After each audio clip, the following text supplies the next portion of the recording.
Olá, seja bem-vindo para mais um dia de retiro para a consagração à Santíssima Virgem Maria.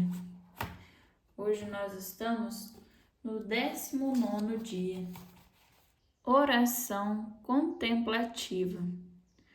Você está preparado para a sua consagração a Maria? Se não estiver, prepare-se. Como disse no início do livro, tudo muda após o dia da consagração. Um glorioso novo dia amanhece em nossas vidas espirituais. Na verdade, quando damos nosso sim a Maria, ela começa a dispor todos os acontecimentos e detalhes de nossas vidas de um modo belo, carinhoso e amável. Portanto, precisamos nos preparar especificamente para reconhecer a plenitude de favores que receberemos por meio de seu esposo, o Espírito Santo. É comum não reconhecermos os muitos dons que Deus derrama em nós diariamente. Reconhecemos apenas os aborrecimentos, os fardos, as dificuldades e as inconveniências diárias. São eles que atraem nossa atenção e provocam em nós uma atitude de queixa. Além disso, deixam-nos de mau humor e acabam com nossa energia. Não seria trágico se depois de começar a receber um número ainda maior de dons e graças por causa de nossa consagração, não mudássemos essa atitude negativa? É claro que seria. Portanto, precisamos nos preparar e Madre Teresa nos ajudará. Ela viveu em alguns dos lugares mais pobres do planeta. Teve de lidar com calor lancinante, mau hálito, cômodos abafados, cansaço permanente, infindáveis responsabilidades, comida insossa, camas duras, mau cheiro, banho com água fria e uma profunda e agonizante aridez espiritual. No entanto, apesar de tudo isso, ela irradiava alegria e sorria. Ela ficava admirada com as boas coisas que Deus fazia em sua vida e nas vidas de outras pessoas, e ponderava sobre os inúmeros detalhes amorosos preparados por Nossa Senhora. Como via e reconhecia essas coisas, ela não se queixava. Como Madre Teresa desenvolveu tamanha sensibilidade espiritual e atitude de gratidão? Qual era seu segredo? Duas coisas. Em primeiro lugar, ela seguiu o exemplo de Maria, que sempre meditava em seu coração as coisas boas que Deus fazia na vida dela. Naturalmente, Maria, tal como Madre Teresa, viveu na pobreza e com certeza teve de lidar com momentos de escuridão na oração. Mesmo assim, ela encontrava Deus nos detalhes, meditava sobre sua bondade no seu coração e respondia com o louvor: Magnificat! Ela com certeza louvava e agradecia a Deus em todas as coisas, porque o encontrava em todas as coisas e meditava profundamente em seu coração sobre os inúmeros sinais de amor dele. Em segundo lugar, Madre Teresa seguiu o exemplo de Santo Inácio de Loyola, o soldado santo e mestre da oração eficaz.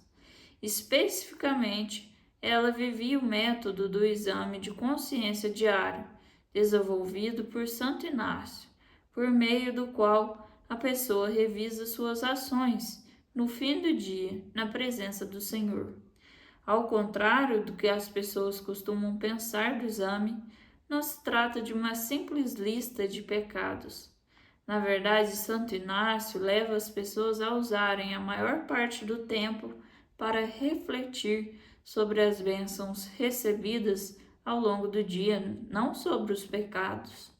Trata-se de um verdadeiro exercício para reconhecer as coisas boas que Deus faz em nossas vidas e como nós respondemos ou deixamos de responder a esse amor. É uma imitação da oração contemplativa de Maria. Veja nesta nota ao final do livro um método para fazer o exame de consciência. Deus sempre derrama seu amor e sua misericórdia em nós de muitos modos diferentes. É importante começarmos a reconhecer essas bênçãos e a agradecê-lo por elas, particularmente porque essa torrente de bênçãos se transformará em uma torrente de graças quando nos consagrarmos a Maria. Portanto, vamos nos preparar. Lembremos que, de acordo com Madre Teresa, um modo importante de viver nossa consagração é por meio do reconhecimento das bênçãos recebidas de Deus e de uma profunda meditação sobre elas em nossos corações, em união com Maria.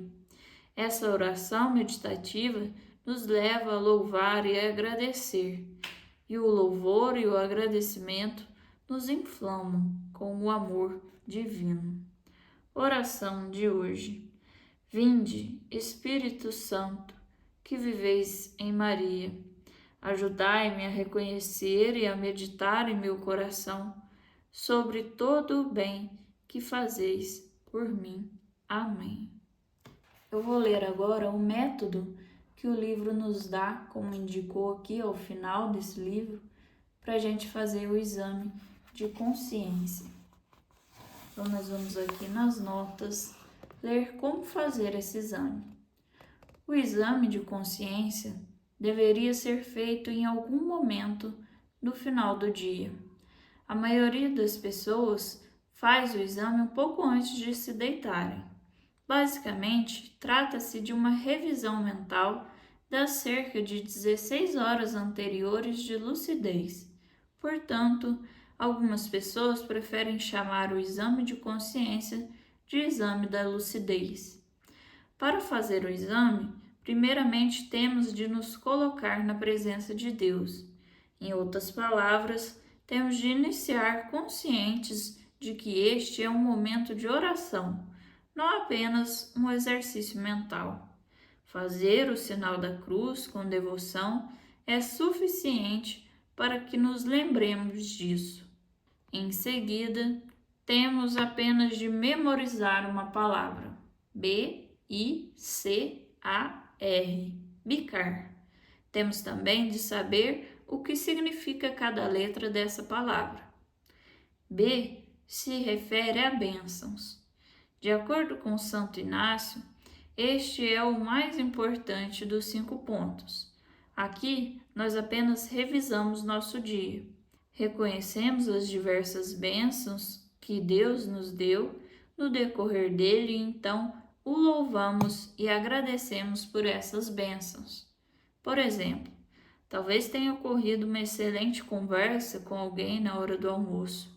Pode ser que, durante o exame, queramos refletir sobre esse dom e louvar e agradecer o Senhor por ele.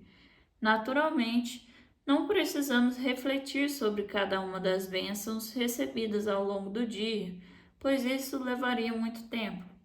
O importante aqui é deixar que o coração se ocupe com alguns picos de alegria e com algumas bênçãos recebidas ao longo do dia, aquilo que Santo Inácio chama de consolação.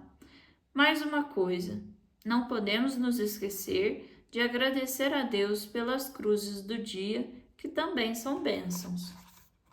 Se adquirirmos o hábito de louvar e agradecer a Deus dessa forma em nosso exame diário, começaremos a reconhecer as bênçãos de nosso dia a dia, à medida que ocorrem, e assim desenvolveremos um contínuo senso de gratidão.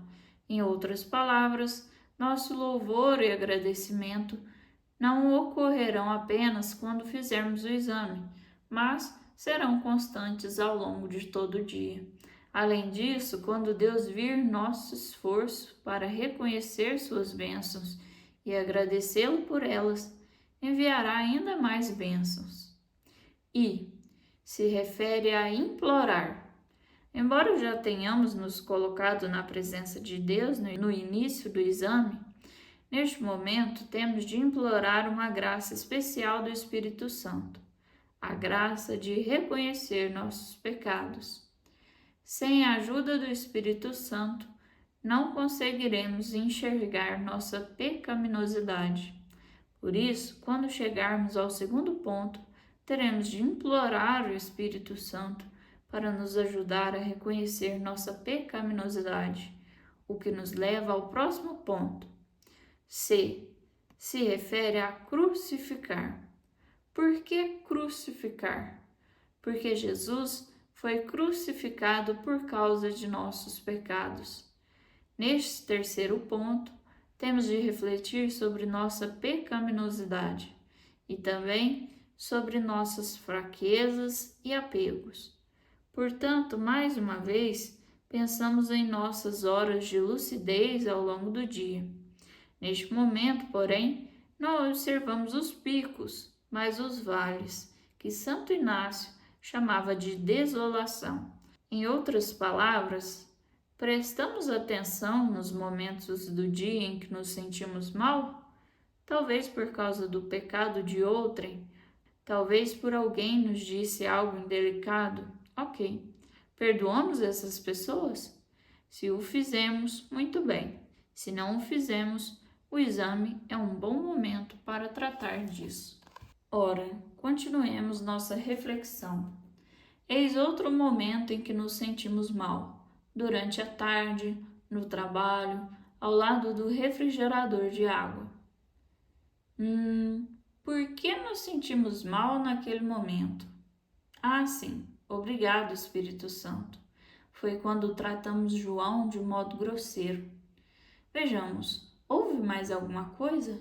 Sim, mais uma coisa fez com que nos sentíssemos mal. Não aceitamos o engarrafamento no caminho de volta para casa como uma pequena participação na cruz do Senhor. Deveríamos ter ficado mais calmos naquele momento, oferecendo-o como oração pelo próximo. Muito bem, então, após recordarmos todos os momentos que nos impactaram negativamente, talvez nos sintamos um tanto tristes. Tal sentimento pode despertar em nós o desejo de nos afastarmos de Jesus. Não façamos isso. É quando o peso de nossa pecaminosidade faz com que nos sintamos mal que devemos nos aproximar de Jesus, com todo o nosso ser, incluindo nossa pecaminosidade, o que nos leva ao seguinte ponto. A. Se refere a acolher. Temos de permitir que Jesus nos acolha, pecadores que somos, com os raios de seu amor misericordioso. Enquanto meditamos sobre esse ponto, talvez valha a pena pensar na imagem de Jesus misericordioso. Gosto de pensar nos raios dessa imagem me acolhendo com clemência. Também gosto de recordar que Jesus disse que o perdão acalma seu coração e que quando me aproximo dele, com minha pecaminosidade, dou-lhe a alegria de ser meu Salvador. Creio que nesse momento do exame, deixamos Jesus profundamente consolado quando simplesmente permitimos que ele nos acolha com o seu amor misericordioso. E, naturalmente, nós também somos consolados. Antes de passar ao próximo ponto, recomendo que você dedique um pouco mais de tempo a este momento. R. Se refere à resolução. Durante este último ponto do exame, tomamos o que aprendemos com os pontos anteriores e pensamos no dia seguinte, dispostos a fazer resoluções. Por exemplo, tendo reconhecido durante o ponto C que hoje no escritório ofendemos João com um comentário grosseiro, podemos fazer o propósito de nos redimirmos com ele no dia seguinte, indo até sua sala, dando-lhe um tapinha nas costas e parabenizando-lhe por seu time de futebol ter jogado bem essa noite. Além disso, após recordarmos que fomos impacientes no engarrafamento hoje, podemos nos comprometer a ficar calados se o mar de luzes de freio aparecer novamente. Finalmente, como no ponto B, nós percebemos que Deus falou conosco durante o almoço enquanto conversávamos com Sara, iluminando um determinado problema. Podemos nos propor a agir sobre essa luz, lendo na internet o artigo recomendado por ela. Creio que você entendeu a ideia de como devemos fazer o exame. Que possamos fazer todos os dias este exame. Amém.